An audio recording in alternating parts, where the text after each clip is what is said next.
You guys excited? Yes, my name is Jeremy Atkins. I'm the Director of Public Relations at Dark Horse. We published this little series called Avatar: The Last Airbender.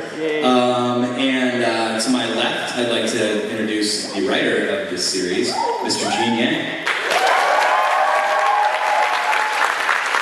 Thank you for being here. You guys had to wait a long time to get in here, huh? Yeah. Because I got here like 20 minutes early because I thought I was being a good boy. And this room was already full. So you guys must have been here like at least half an hour early. That's crazy. An hour early. That's nuts. Thank you. Thank you for your devotion. That's amazing. So one of the things that's been kind of amazing at Dark Horse is, much like Avatar, we've done a number of series that had sort of a second life in comics after they sort of wrapped on television. And we've done that with Joss Whedon's Serenity, which was also very popular for us. Thank you. Love that. And then Avatar obviously luckily returned to television after we started publishing comics. However, what we're here to talk about today is actually a storyline that's going to be launching very shortly that actually kicks off right after the series wraps, which is Avatar: The Last Airbender, The Search for Zuko's Mom. So I'm going to let Gene kind of talk a little bit about that for a minute, and then we'll get into some other questions. So Gene, what can we expect to see in this upcoming series? Well, okay, let me start by telling you how I got involved in this whole Avatar world. When you all know when the original series aired, right? Like 2005 to 2008. So when the original series aired, I was just a fan. I just watched it. I wasn't involved in the property at all. I was in comics at the time. I was in comics of my own. And actually, the very first time I heard it, I was a high school teacher at the time, and I heard my students talk about this series. They were debating, is Aang gonna end up with Katara, or is Zuko gonna end up with Katara? Who like Aang's earthbending future was gonna be? All this stuff. I think, what are you all talking about? Get back to work. But eventually, a friend of mine named Derek Kim, who's also a cartoonist. Has anyone heard of him? Derek Kim? A couple of you? Okay. He's awesome. He's amazing. He did this book called Same Difference in Other Stories that won all 3 major comic book industry awards. You should look for it if you have the time. He loaned me the first season. And I'd say by the 3rd episode, I was totally hooked. And not only me, but my wife. I have a wife who's not as nerdy as me. Amazingly, we got married. She's not as nerdy as me. She's not really into animation at all, right? But she was into the Avatar. It'd be like 1 in the morning, and she'd go, "Come on, let's just do one more episode." So we watched all 3 seasons together. At the very end, everybody else like freaked out. Like the last episode, there's a scene where Zuko goes in to visit his dad. And then he goes, "What happened to my mom?" And then it cuts immediately after. And my wife and I both swore. We don't normally say swear words, but we swore. And then now, like 4 years later, I'm part of the team that writes the story, the series that answers this question. It's weird. It's like life is a weird thing, right? Life is a weird thing. So the way I got involved in this whole thing is actually because of the movie, because of the M. Night Shyamalan movie. Now, Derek and I are big fans of the show, but we first heard that they were going to make this live action series. We're like, wow, this is going to be amazing. We're going to get to count the hairs on Appa's fur. This is going to be awesome, right? And then we heard that M. Night Shyamalan was going to direct it. I was like, well, his first 3 movies were pretty awesome. And then we heard about the casting. Now the casting was crazy. I think I might have foamed in the mouth. I'm not sure. But it fits with this pattern in Hollywood called yellowface, where they take roles that would most logically go to Asian or Asian American actors, and they give it to white actors instead. So there's like a long and proud history within Hollywood of this, right? Dating back to Fu Manchu. You figure Fu Manchu is such a racist character that they ought to at least let an Asian American play it. No, white guy. All the way through to 21. There's this movie called 21 about MIT students. In real life, they're all Asian, and movies are like good-looking white people. Nothing wrong with good-looking white people, but it doesn't fit reality. So when they announced the reality of 21, not reality in general. I firmly acknowledge that there are good-looking white people in reality. Now, when they announced the casting, you know, we were mad about it. So we decided to do something about it. Derek actually started a boycott on his blog, and all his people signed it. So to this day, I signed it too. So to this day, I haven't seen that movie yet. I have no idea what it's like. And then I did this little 2-page webcomic about why I wasn't going to go see this movie, right? And that webcomic got so many hits. It got, like, out of all the comics that I've ever done, I think that one was read the most. It's kind of crazy how much attention it got. One of the people that read that comic was an editor at Dark Horse, who's no longer there, a woman named Samantha Robertson. And she was familiar with my other books. I did a book called American Born Chinese that was published in 2006. She had read that book, she liked it, and she knew from this webcomic that I was familiar with the series. So she asked me if I wanted to write the book. And it was an email. I think I only was like 5 words into the email. I wasn't even totally sure what she was asking before I said yes. I was like, yes!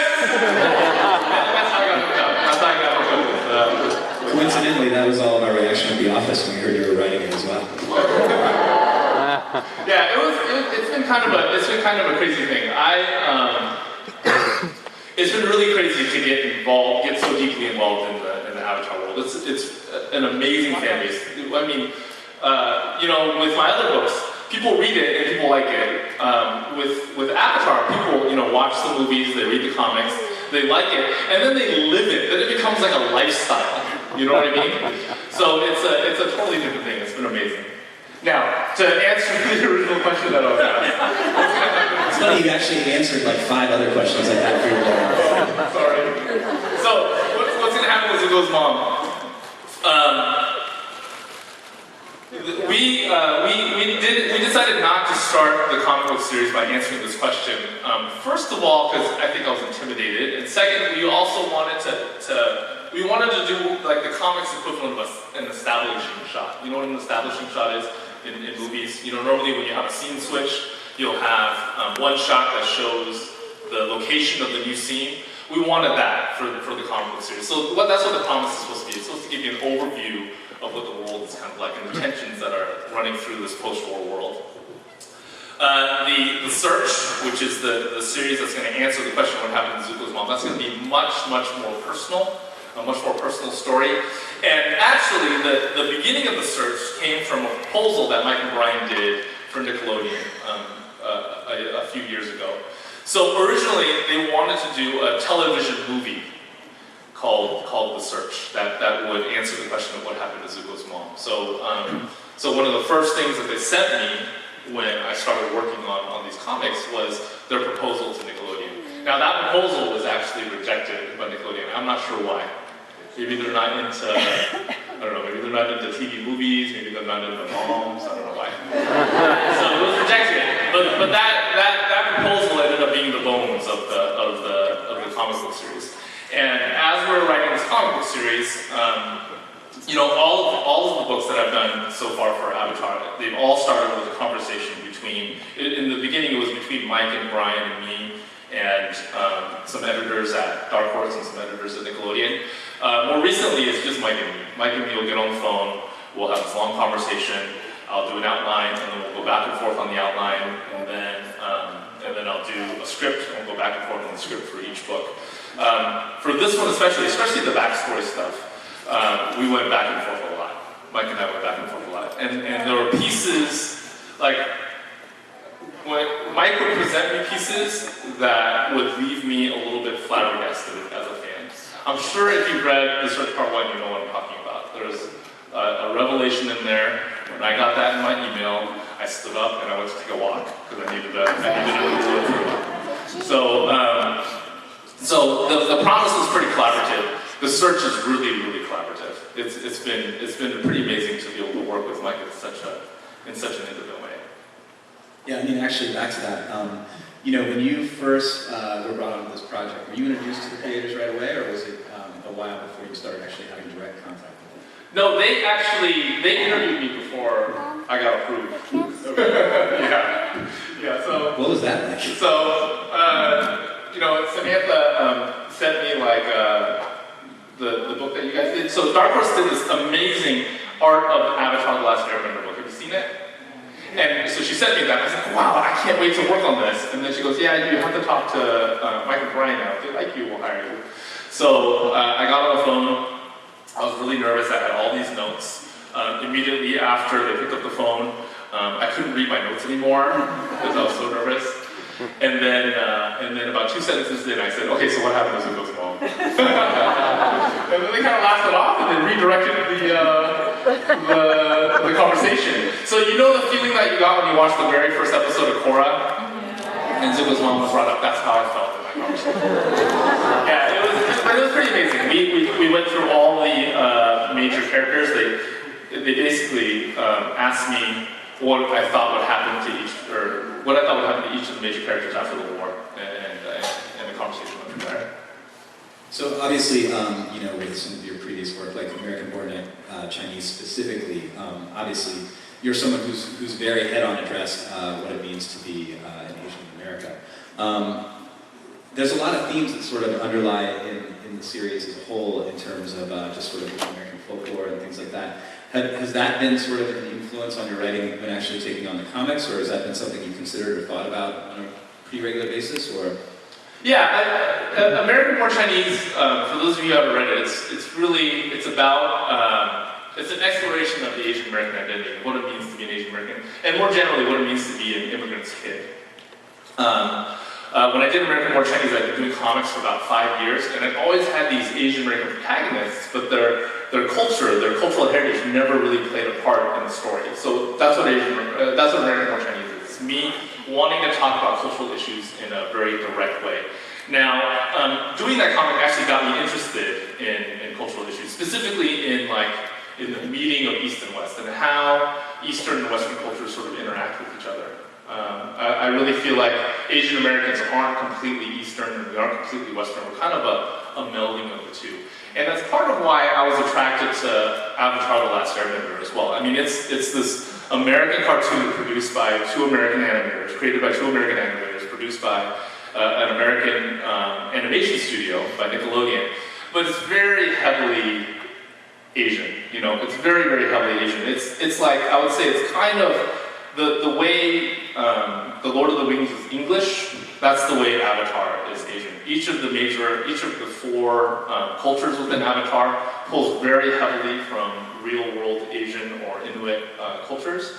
And I would say one of the things that interests me most about the Avatar is the fact that it has this Asian foundation, like this Asian mythological foundation, but then it blends it with American culture. I mean, it's still like I don't know if any of you are Asian, like from Asia, but if you're Asian and you're watching this show, the American pieces of it will stick out to you, because it's different from anime. It's different from your regular anime stories. So, for instance, one of the things that I like the most is within this Asian fantasy world, this Asian fantasy culture, we see all these major American milestones, these major American coming-of-age milestones. There's the beach party. There's a beach party. There's the first kiss. There's a final exam. There's anxiety before the final exam. There's just all of these things that are very culturally American and meshed within an Asian setting. I found that blend of East and West really fascinating. In many ways, obviously, looking at the series itself, Aang kind of became one of the most kind of iconic and identifiable characters. However, one of the things I think you've done really well since you've started writing the series is really kind of putting every character at the forefront. Is there one particular character when you started writing the series that you really were excited about exploring? Yeah, I always really liked Zuko. I always loved Zuko. I find he embodies the struggle between good and evil that we all face, And he embodies it in such a way that it even comes out in his face. His face he's like an Asian Two-Face, right? He embodies in his face the struggle between good and evil. And I loved his character arc within the animated series. So initially when I first got offered the series, I actually had a hard time thinking about how to extend his story because I felt like his character arc within the animated series was so complete.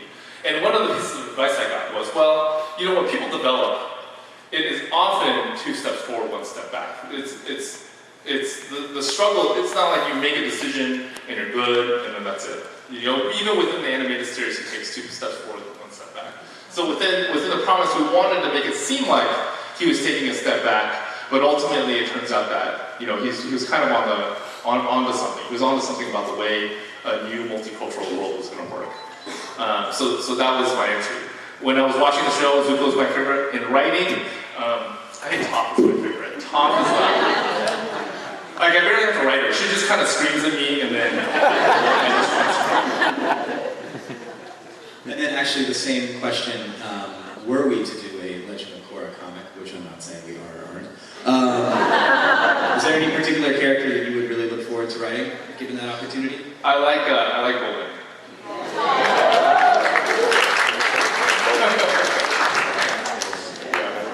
So how many of you guys have actually seen The Search?